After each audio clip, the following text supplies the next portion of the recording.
Hey there, cats and kitties. I am the Blues Man, Johnny Blues, coming at you live to talk about the official Doctor Who Christmas special preview that aired on YouTube recently. It recently went live on YouTube, and I believe was a part of this year's Children in Need. I'm not entirely sure about that, but I think that's where it debuted first, and then it, went live online, and I've since seen it.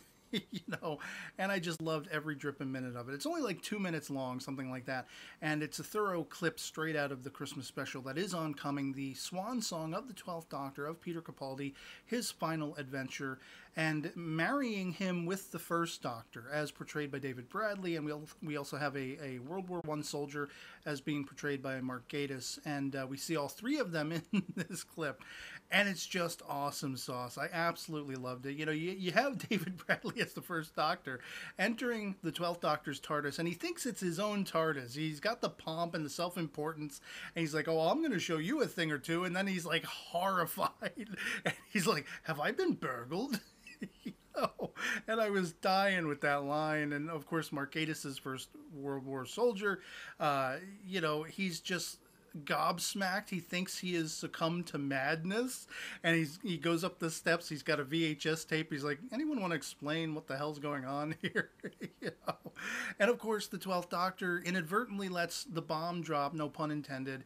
Oh, it looks like you're a World War I soldier by your uniform and everything. And of course, the soldier's taken aback, like, but what do you mean one? World War One? There's going to be more of this? There's going to be more hell? This isn't the war to end all wars like we think it is?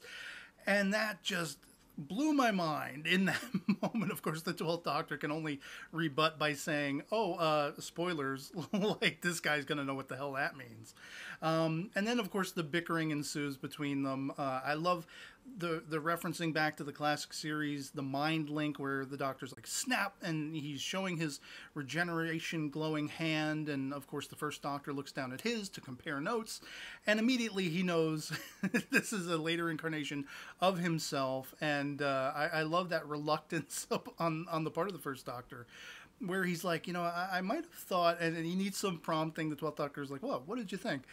Oh, that I might have become a little younger. And then of course, the clip ends with that explosive, but I am younger, and it was just fantastic. If this is what the kind of thing we have to look forward to in the Christmas special proper, I'm going to be all kinds of stoked to see it. I already am. I mean, it's kind of a bittersweet thing because, of course, it's the swan song of the 12th Doctor. This is the final story for Peter Capaldi, and I don't want to see him go, we're just being reintroduced to the First Doctor as portrayed by David Bradley. I don't want to see him go. So there is going to be this unchecked, unbridled bittersweetness going into it already with that in mind, because of course there's so much news about Jodie Whittaker, the 13th Doctor, and the casting of the companions for Series 11 and everything. It's easy to kind of forget where we left the 12th Doctor with all of that mitigating news being released every other day. And so getting back into the mindset of, the 12th Doctor does not want to go. He doesn't want to regenerate. He kind of wants this to be the end-all, be-all. And you kind of maybe got the impression that that might be where we find the First Doctor as well. Maybe he's so scared of regenerating. Maybe this is his first genuine regeneration, and he's afraid of what's to come, and he doesn't want to go. He doesn't want to lose this version of himself. So they're going to have that in common. And, of course, because they are the Doctor, they're both the Doctor, they're not going to quite get along, but maybe in the end they'll both see the light, so to speak, that regeneration light, and they'll embrace what is to come, that uncertainty of what is to come. It'll be far easier, I think, for the First Doctor because he can see what is ahead of himself now. But the 12th Doctor might have to be left, the only one standing at the precipice, looking deep into the abyss and taking a gamble. And we already know, as viewers, what that gamble is going to amount to, presumably, unless there's something in between, his version and Jodie Whittaker's version. It's such a special time and an exciting time and a bittersweet time, because it's all about the ending, the closing chapter of one generation, of one part of the story, and moving right into the next, that kind of thing.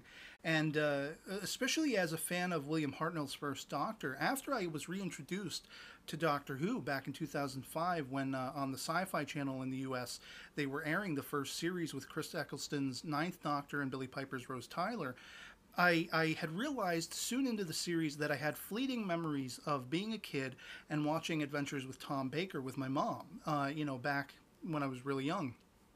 And so I knew I had this history with it because I recognized the theme song and everything, and I was like, where do I know this from? And it took a little while. But the first DVD box set I was able to get my hands on after that first series with Eccleston finished airing on TV was Doctor Who The Beginning box set, which were the first couple of stories featuring Hartnell and, of course, Susan, Ian, and Barbara.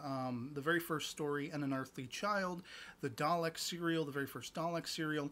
And subsequently, as I've collected many Doctor Who DVDs from the classic series, I think Hartnell is probably the one that was endeared to me the most and that I have the most of, other than Tom Baker, because he was the Doctor for many years. I think the one that I've seen the most and I've been the most fascinated by is the first Doctor, that first version by William Hartnell. So I've been scrutinizingly watching David Bradley in this short clip, and he really thoroughly embodies the first Doctor as I think of him, in a sense, and I've been trepidatious about that. I've heard a lot of people saying he really does.